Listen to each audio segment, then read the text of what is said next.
जय मसीह की। कैसे हैं आप सब लोग? आशा करते हैं आप लोग बहुत अच्छे होंगे, खुश होंगे और आनंदित होंगे और प्रभु में विश्वास में आगे बढ़ रहे होंगे। और बहुत सारे भाई बहन कहते हैं कि उनकी प्रार्थना का उत्तर नहीं आ रहा है और बहुत सारे कहते हैं कि उनके जीवन में काम नहीं हो रहा है। इसके बहुत से कारण हैं और एक कारण मैं आपको बताने जा रहा हूं, वो है विश्वास की कमी। जब मनुष्य के अंदर विश्वास की कमी होती है तो उसके जीवन में कार्य नहीं हो पाता, उसके जीवन में उसकी प्रार्थना का उत्तर नहीं मिल पाता। कारण क्या है? विश्वास की कमी। इसलिए हम लोग सीखेंगे आज से कि हम कैसे अपने विश्वास को बढ़ाएं ताकि हम प्रभु से हर प्रार्थना का उत्तर प्राप्त कर सकें, ताकि हमारे जीवन में कोई भी दुख, कोई भी परेशानी न रहे, ताकि हम विश्वास के द्वारा प्रभु यीशु मसीह में आगे भी बढ़ें और उसके कार्यों को अपने जीवन में भी देखें। तो इसलिए आज से हम लोग सीखेंगे कि कैसे हम अपने विश्वास को बढ़ाएं। तो उसके पहली बात मैं आपको बताऊंगा कि किस प्रकार से आप अपने विश्वास को बढ़ा सकते हैं। आप अपने विश्वास को बढ़ा सकते हैं प्रभु के कार्यों को स्मरण करके। प्रभु ने जो कार्य बाइबल में किए हुए हैं, उन कार्यों को यदि आप याद करेंगे तो याद करने से आपका विश्वास बढ़ेगा, निश्चय आपका विश्वास बढ़ेगा। और प्रभु यीशु मसीह चाहते हैं कि हम उनकी बातों को याद रखें, हम उनकी बातों को स्मरण रखें। जैसे एक बार हम बाइबल में पढ़ते हैं, मत्ती रचित सुसमाचार उसका 16 अध्याय। यदि आपके पास बाइबल है तो आप मेरे साथ में अपनी बाइबल को निकाल सकते हैं। आराम से बैठिए और इस बाइबल अध्ययन को कीजिए। निश्चय प्रभु आपके विश्वास को बढ़ाएगा और आपके जीवन में काम करेगा। 16 अध्याय में हम लोग देखते हैं कि एक बार जब यीशु मसीह और उसके चेले नाव पर हैं, यदि आप पढ़ेंगे मेरे साथ में 5 पद लिखा है कि चेले पार जाते समय रोटी लाना भूल गए थे। यीशु ने उनसे कहा, देखो, फरीसियों और सदूकियों के खमीर से चौकस रहना। और वे आपस में विचार करने लगे कि हम रोटी नहीं लाए। यहां पर यीशु मसीह उन्हें कुछ शिक्षा देना चाह रहे हैं, लेकिन वो अपने आपस में बात कर रहे हैं कि हमारे पास आज रोटी नहीं है, हमें भूख लगेगी तो हम क्या खाएंगे। आगे हम लोग देखते हैं। यह जानकर यीशु ने उनसे कहा, हे अल्पविश्वासियों। अल्पविश्वासी मीन्स विश्वास की घटी है जिस व्यक्ति के अंदर, जिसका विश्वास कम है। अल्प मीन्स कम, विश्वास मीन्स विश्वास। तो लिखा है, हे अल्पविश्वासियों, तुम आपस में क्यों विचार करते हो कि हमारे पास रोटी नहीं है। समझ रहे हैं आप? यहां पे अल्पविश्वासियों कहता है प्रभु यीशु मसीह अपने चेलों को कि तुम्हारे अंदर विश्वास की कमी है। तुम क्यों चिंता कर रहे हो? तुम क्यों बातें कर रहे हो कि हमारे पास रोटी नहीं है? और 9 और 10 पद में कुछ इस प्रकार से लिखा है कि क्या तुम अब तक नहीं समझे और उन 5,000 की 5 रोटी स्मरण नहीं करते, और न यह कि कितनी रोटियां उठाई थी, और उन 4,000 की 7 रोटी, और न यह कि कितने टोकरे उठाए गए थे। यहां पर प्रभु यीशु मसीह उन्हें उस घटना को जो अभी कुछ दिन पहले चेलों के जीवन में और इन 4-5 हजार लोगों के जीवन में प्रभु यीशु मसीह ने किया था। प्रभु यीशु मसीह ने उन्हें रोटियां खिलाई थी और आज ये चेले भूल गए हैं उस काम को और ये सोच रहे हैं कि आज तो हम 12-13 लोग हैं और हमारे पास रोटी भी नहीं है। तो ये चिंतित हो रहे हैं। लेकिन प्रभु यीशु मसीह कहते हैं, यहां पर लिखा है कि क्या तुम्हें स्मरण नहीं, क्या तुम याद नहीं करते? कहने का मतलब क्या है? प्रभु यीशु मसीह क्या कह रहे हैं कि तुम्हें उन बातों को जो मैंने तुम्हारे जीवन में की हैं याद रखना है। चेलों से कह रहे हैं कि तुम्हें वो घटना याद क्यों नहीं है? अभी कुछ दिन पहले मैंने इतनी बड़ी भीड़ को रोटियां खिलाई थी, तुम्हें वो घटना याद क्यों नहीं है? और तुम मेरे साथ में बैठकर कह रहे हो कि हमारे पास रोटियां नहीं है। क्या तुम्हें विश्वास नहीं है? क्या तुम्हें विश्वास नहीं हुआ अभी तक? स्मरण रखो, स्मरण करो। दोस्तों, आज मैं आपको उत्साहित करूंगा कि यदि आप प्रभु के कार्यों को स्मरण करेंगे तो निश्चय आपके जीवन में काम होगा, निश्चय आपके जीवन में काम होगा, आपका विश्वास बढ़ेगा। यहां पर प्रभु यीशु मसीह उन्हें कहते हैं अल्पविश्वासियों। क्यों? क्योंकि उन्हें प्रभु के काम याद नहीं है, इसलिए। लेकिन आज मैं आपको उत्साहित कर रहा हूं कि आपको प्रभु के कामों को याद रखना है, यदि आप किसी घटी कमी में हैं, तो आप इस कहानी को भी याद रख सकते हैं। प्रभु ने 5,000 की भीड़ को खाना खिलाया। और जब आप इसे याद रखेंगे, इसे स्मरण करेंगे, अपनी परिस्थिति पे इसे लागू करेंगे, तो आपका विश्वास बढ़ेगा, आपका विश्वास बढ़ेगा। और जब आपका विश्वास बढ़ेगा, आपके जीवन में कार्य होगा। हम एक और पद देखते हैं, यदि आप पढ़ेंगे निर्गमन की किताब उसका 13 अध्याय और 3 पद। फिर मूसा ने लोगों से कहा, इस दिन को स्मरण रखो जिसमें तुम लोग दासत्व के घर अर्थात मिस्र से निकल आए हो। यहोवा तो तुमको वहां से अपने हाथ के बल से निकाल लाया। इसमें खमीरी रोटी ना खाई जाए। आमीन। दोस्तों, यहां पर मूसा सब इजराइलियों से कहता है कि आज के दिन को तुम हमेशा युगान युग तक याद रखना। क्योंकि आज के दिन क्या हुआ था कि परमेश्वर तुम्हें मिस्र देश से निकालकर लेके आया था। इसलिए तुम क्या करना, इस दिन को स्मरण रखना, इस दिन को याद रखना। दूसरे अगर शब्दों में मैं कहूं कि इस आश्चर्य कर्म को, इस कार्य को जो प्रभु ने तुम्हारे जीवन में किया है, इसको तुम याद रखना कि कैसे परमेश्वर ने तुम्हें मिस्र की गुलामी में से निकाला, कैसे अद्भुत आश्चर्य कर्म प्रभु ने तुम्हारे जीवन में किया, कैसे प्रभु ने लाल समुद्र को 2 भागों में बांट दिया और तुम स्थली स्थल पार निकल आए। इस अद्भुत आश्चर्य कर्म को अपने जीवन में याद रखना। और जब इजरायली लोग उसके बाद उन्होंने जब अपना जीवन जिया होगा, उनके बच्चों ने, उनके बच्चों के बच्चों ने, तो उन्होंने उस घटना को, उस कार्य को हमेशा याद रखा होगा। और आज तक हम उस बात को पढ़ रहे हैं कि प्रभु ने कैसा बड़ा कार्य किया था। और जब उस घटना को वो याद करते होंगे, तो उनका विश्वास मजबूत होता होगा, उनका विश्वास और बढ़ता होगा। जब प्रभु उस समय कर सकता है, तो प्रभु आज भी कर सकता है। जब प्रभु उस समय मिस्र से छुड़ा सकता है, गुलामी से छुड़ा सकता है, फिरौन से छुड़ा सकता है, तो वो आज भी छुड़ाने की सामर्थ्य रखता है। वो आज भी वैसा पराक्रम करने की सामर्थ्य रखता है। जब वो उस समय लाल समुद्र को 2 भागों में बांट सकता है, तो वो आज भी वैसे ही करने की सामर्थ्य रखता है, क्योंकि परमेश्वर बदलता नहीं, वो युगान युग एक समान है। तो आपको भी इसी प्रकार से परमेश्वर के कार्यों को याद रखना है। और जब आप परमेश्वर के कार्यों को याद रखते हैं, उन्हें स्मरण करते हैं, उनकी चर्चा लोगों से करते हैं, उससे आपका विश्वास मजबूत होता है, आप विश्वास में बढ़ते चले जाते। एक वचन हम लोग देखेंगे, भजन संहिता किताब उसका 77 अध्याय और 11 और 12 पद। लिखा है कि मैं यहाँ के बड़े कामों की चर्चा करूंगा, निश्चय मैं तेरे प्राचीन काल वाले अद्भुत कामों को स्मरण करूंगा। यहां पर भजनकार कहते हैं कि मैं यहाँ के, यह मीन्स परमेश्वर, यहोवा परमेश्वर के बड़े कामों की चर्चा करूंगा। उसने जो बड़े बड़े काम किए हैं, प्राचीन काल से लेकर अभी तक जो बड़े बड़े काम उसने किए हैं, उनकी मैं क्या करूंगा, चर्चा करूंगा। मीन्स उनको मैं दूसरों को बताऊंगा, उनको मैं अपनी पीढ़ी को बताऊंगा, अपने बच्चों को बताऊंगा, अपने नाती पोतों को बताऊंगा, अपने पड़ोसियों को बताऊंगा, अपनी प्रजा को बताऊंगा। और निश्चय मैं तेरे प्राचीन काल वाले अद्भुत कामों को स्मरण करूंगा। परमेश्वर से कह रहे हैं कि मैं उन कामों को जो तूने प्राचीन काल से किए हैं, आदि से किए हैं, तब से मैं उन कामों को स्मरण करूंगा। एक एक काम को मैं याद करूंगा, स्मरण करूंगा कि तूने कैसे बड़े बड़े पराक्रम के काम किए हैं। फिर आगे भजनकार कहता है कि मैं तेरे सब कामों पर ध्यान करूंगा। जो काम तूने किए हैं, उन पर मैं ध्यान करूंगा, उन पर मैं मनन करूंगा, उन पर मैं चिंतन करूंगा, उनको याद भी करूंगा, उनको स्मरण भी करूंगा, लेकिन उन पर ध्यान लगाऊंगा, उनके बारे में सोचूंगा, उन पर मनन करूंगा।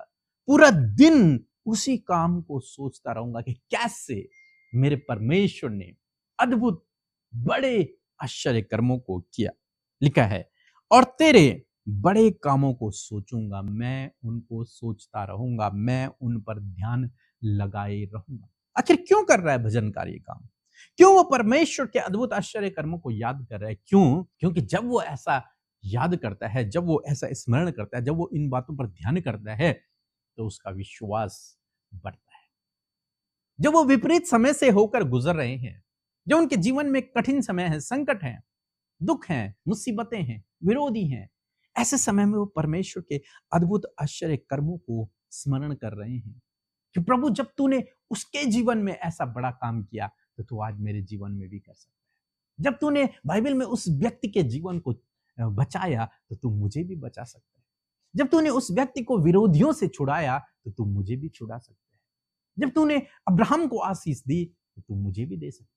वो याद कर रहा है उन बातों को। क्यों याद कर रहा है? ताकि उसका विश्वास मजबूत हो जाए। आगे हम लोग पढ़ेंगे भजन संहिता किताब उसका 105 अध्याय और 5 पद, जहां पर कुछ इस प्रकार से लिखा है, उसके किए हुए आश्चर्य कर्म स्मरण करो, उसके चमत्कार और निर्णय स्मरण करो। आमीन। यहां पर भजनकार सलाह देता है दूसरों को कि तुम उसके आश्चर्य कर्मों को स्मरण करो। जैसे आज मैं आपको बता रहा हूं कि परमेश्वर के कार्यों को, जो उसने आपके और मेरे जीवन में और बाइबल में किए हैं, उन कार्यों को याद करो, उन्हें स्मरण करो। और हमने इस काम को अपने जीवन में प्रैक्टिकली किया। जब मैंने इस बात को सीखा कि स्मरण करने से विश्वास बढ़ता है, और जब विश्वास बढ़ता है, इब्रानियों 11:6 कहता है कि हम परमेश्वर को किससे प्रसन्न कर सकते हैं? किस बात से प्रसन्न कर सकते हैं? विश्वास से, केवल और केवल विश्वास से। लोग सोचते हैं कि शायद हमारा दान देने से परमेश्वर खुश होगा। नहीं, आप गलतफहमी में हैं। लोग सोचते हैं हम कुछ भले काम कर लेंगे, उससे परमेश्वर खुश हो जाएगा। नहीं, परमेश्वर खुश होता है, परमेश्वर प्रसन्न होता है जब हम उस पर विश्वास करते हैं, जब उसके इकलौते बेटे पर हम विश्वास करते हैं। परमेश्वर विश्वास से प्रसन्न होता है। इसलिए हमें इस विश्वास को बढ़ाना जरूरी है, ताकि हम परमेश्वर से उत्तर भी प्राप्त कर सकें। तो जब मैंने इस बात को सीखा कि हम विश्वास से परमेश्वर को प्रसन्न कर सकते हैं और अपने विश्वास को परमेश्वर की बातों को स्मरण करने से बढ़ा सकते हैं, तो इस बात को हमने अपने जीवन में अप्लाई किया। और एक समय की बात है जब हम बहुत अधिक कर्ज में थे, हम दोनों बहुत अधिक कर्ज में थे, परेशान रहते थे कि कैसे इस कर्ज से बाहर निकलें, क्योंकि हमारी इतनी इनकम थी नहीं। हम एक प्राइवेट स्कूल में पढ़ाया करते थे और बहुत कम सैलरी वहां पर थी। तो कैसे हम इस सिचुएशन से बाहर निकलें, कैसे इस कर्ज से बाहर निकलें, हमें नहीं पता। लेकिन जब हमने इस बात को सीखा कि परमेश्वर के कार्यों को यदि हम स्मरण करते हैं, यदि उन्हें याद रखते हैं, यदि उन पर ध्यान करते हैं, तो परमेश्वर हमारे लिए मार्ग खोलेगा, हमारा विश्वास बढ़ेगा और प्रभु हमारी प्रार्थना का उत्तर देगा। हम प्रार्थना तो करते, लेकिन हमने एक और काम किया। हमने बाइबल में एक कहानी पढ़ी, दूसरा राजा यदि 4 अध्याय और 1 से 7 पद तक यदि आप पढ़ेंगे, तो वहां पर एक कहानी है। जब एक स्त्री का पति मर जाता है और उस स्त्री के पति ने कर्ज लिया था और वो उस कर्ज को दे नहीं पाया और उसकी डेथ हो गई। उसके मरने के बाद जो कर्ज देने वाले थे वो उसके घर में आते हैं और उसके बेटों को अपने साथ में ले जाने के लिए तैयार हो जाते हैं कि भाई, अगर तुम कर्ज नहीं दोगे तो मैं तुम्हारे बेटों को लेकर जाऊंगा और ये हमारे दास बनकर रहेंगे, हमारा काम करेंगे, तब तेरे पति का जो कर्ज था वो चुकाया जाएगा। इस प्रकार से उन्हें वो अपना गुलाम बनाने के लिए ले जाने आए थे। ये लेडी बहुत परेशान, ये दौड़कर परमेश्वर के भक्त एलीसा के पास गई और इसने एलीसा से कहा कि प्रभु, मेरा पति तो तेरा भक्त था, मेरा पति तो तेरे साथ में रहता था और उसने कर्ज लिया था, वो अपना कर्ज नहीं भर पाया और अब लोग आए हैं अब मेरे बेटों को अपने साथ में ले जाने के लिए, उन्हें गुलाम बनाने के लिए, उन्हें दास बनाने के लिए, उनसे काम करवाने के लिए ले जाने के लिए आए हैं। मैं क्या करूं? मेरी कुछ मदद कर। एलीसा ने कहा, तेरे पास क्या है? उस स्त्री ने कहा, मेरे पास थोड़ा सा तेल है, बस, और कुछ नहीं। इतनी गरीब, इसके पास कुछ है ही नहीं, कर्ज के तले दबी हुई है, इतना कर्ज के तले दबी हुई है कि ये मेहनत करके मैं सोचता हूं कि नहीं चुका पा रही उस कर्ज को। इसके पास देने के लिए कुछ है ही नहीं। हो सकता है आज आप भी इतने अधिक कर्ज में हो, तो आप चिंतित ना हो, परमेश्वर आपके लिए कार्य करेंगे। एलिशा ने उससे कहा कि अपने पड़ोसियों के पास जाना और खाली बर्तनों को लेकर आना, और उन खाली बर्तनों को लेकर अपने कमरे में जाना, द्वार बंद करना, और जो तेल है तेरे पास, जो थोड़ा सा तेल है, उस तेल को उन खाली बर्तनों में उड़ेलते जाना। स्त्री उसकी बात को सुनकर घर गई और उसने खाली बर्तनों को लिया और वो उस तेल को, जो थोड़ा सा कुप्पी पर तेल था, उस तेल को उन बर्तनों पर उड़ेलती चली गई। जब उस स्त्री ने पूछा कि और बर्तन लेके आओ, उसके बेटे ने कहा अब कुछ बर्तन बाकी नहीं है। उनके घर में जितने खाली बर्तन थे, क्योंकि वो कर्ज में थे और उनके पास कुछ भी नहीं था, केवल एक कुप्पी तेल था, मींस जितने भी बर्तन उनके घर में थे वे सब खाली थे। नहीं तो वो कहती कि मेरे पास आटा भी है, मेरे पास चावल भी है। उनके पास कुछ नहीं था, मींस खाली है, सारे बर्तन खाली हैं। और उस कुप्पी भर तेल ने वो सारे बर्तन भर दिए, प्लस पड़ोसियों से जाकर उन्होंने बर्तन मांगे, वो बर्तन भी भर गए, लेकिन कुप्पी का तेल रुका नहीं। जब उस लड़के ने कहा कि अब कोई बर्तन बाकी नहीं है, तब वो तेल रुक गया। वो स्त्री फिर से एलिसा के पास गई, उसने सब कुछ सुनाया एलिसा को कि ऐसा अद्भुत आश्चर्य कर्म हुआ। एलिसा ने कहा कि उस तेल को बेचकर तो अपना ऋण भर दे और जो कुछ बच जाए उससे अपना जीवन यापन कर ले। जब मैंने इस कहानी को पढ़ा तो मैंने देखा हमारा परमेश्वर कितना महान परमेश्वर है। वो हमें कर्ज मुक्त करने वाला परमेश्वर है। इस स्त्री को, जिसके अंदर कोई सामर्थ्य बाकी नहीं है कर्ज देने की, बच्चे छोटे हैं, वो भी अभी कुछ काम नहीं कर सकते, कैसे कर्ज को भरे? जिसने कर्ज लिया था वो तो मर गया, पति नहीं है। लेकिन परमेश्वर ने उस स्त्री के लिए एलीसा के द्वारा एक बड़ा अद्भुत आश्चर्य कर्म किया। न केवल उनका कर्ज दिया, बल्कि उन्हें एक अच्छा बिजनेस भी दे दिया। तुम इसे बेचो और अपना जीवन यापन करो। मैं सोचता हूं वो स्त्री जीवन भर फिर उस तेल पर जीवित रही हो। जब हमने इस कहानी को पढ़ा तो हमें यह विश्वास हुआ, हमारा विश्वास बढ़ा, जब प्रभु इस स्त्री के लिए कर सकता है तो प्रभु हमारे लिए भी कर सकता है। जब प्रभु इसे कर्ज मुक्त कर सकता है, प्रभु हमें भी कर्ज मुक्त कर सकता है। और हमने प्रार्थना करना शुरू किया, प्रभु इस स्त्री की तरह हमें भी कर्ज मुक्त करें। जानते हैं क्या हुआ? परमेश्वर ने हमें ऐसी बुद्धि से भरा कि उस समय जिस स्कूल में हम पढ़ाया करते थे, हमारी थोड़ी सी सैलरी थी, लेकिन परमेश्वर ने हमें ज्ञान दी, बुद्धि दिया, समझ दिया, और हमने एक छोटा सा कोचिंग सेंटर शुरू किया। और उस कोचिंग सेंटर में बहुत सारे बच्चे आने लगे, और उससे जो कुछ हमने कमाया उससे हमने कर्ज देना शुरू किया। जो सैलरी थी उससे हम अपना जीवन यापन करते, और जो कोचिंग सेंटर से पैसा आता उसे हम कर्ज में देते। और परमेश्वर ने कुछ ही समय में हमें उस कर्ज से बाहर निकाल दिया। उससे पहले हम बहुत परेशान थे, बहुत चिंतित थे, निराश थे, कैसे हम कर्ज से बाहर निकलेंगे, कैसे हम लोगों को कर्ज वापस देंगे। जब हमने इस कहानी को पढ़ा, इस कहानी को याद किया, इस कहानी में जो अद्भुत आश्चर्य कर्म परमेश्वर ने इनके लिए किया, जब मैंने उसे पढ़ा, उसे समझा, परमेश्वर के अद्भुत कार्य को समझा, तो परमेश्वर ने एग्जैक्ट हमारे जीवन में वैसा ही कर दिया।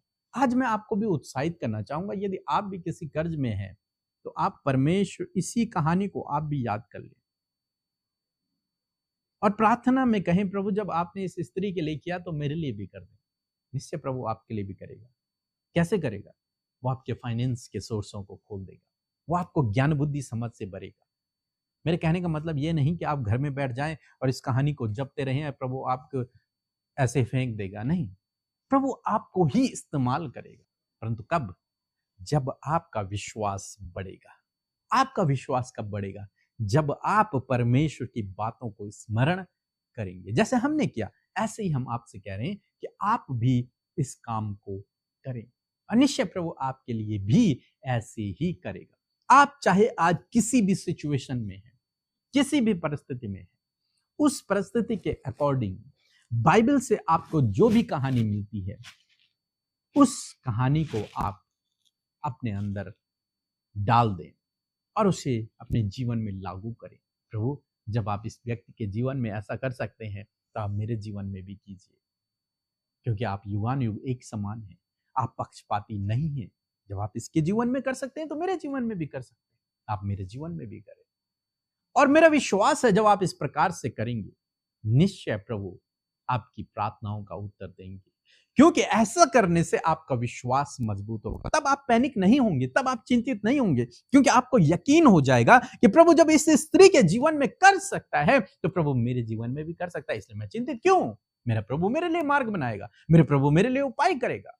जब आप इस प्रकार करेंगे, निश्चय प्रभु आपके जीवन में कार्य करेगा। सो दोस्तों, इसलिए यदि आप चाहते हैं कि आपका विश्वास बढ़े, यदि आप चाहते हैं कि आप इन दुखों से, इन परेशानियों से आजाद हों, यदि आप चाहते हैं कि आपकी प्रार्थना का उत्तर आए, तो आपको यही काम करना है जो मैंने आज आपको बताया। कल और परसों इस हफ्ते हम पूरा विश्वास को बढ़ाने के ऊपर सीखेंगे कुछ प्रैक्टिकल बातों को, इसलिए आप हमारे साथ में रोज प्रार्थनाओं में शामिल हुए और इसके बाद हम आपके लिए प्रार्थना करेंगे। आप पूरी प्रार्थना में बने रहें, निश्चय प्रभु आपके जीवन में कार्य करेंगे। यदि आपने आशीष पाई है तो इस वीडियो को शेयर भी करें और चैनल को सब्सक्राइब भी करें। सो प्रभु आपको आशीष।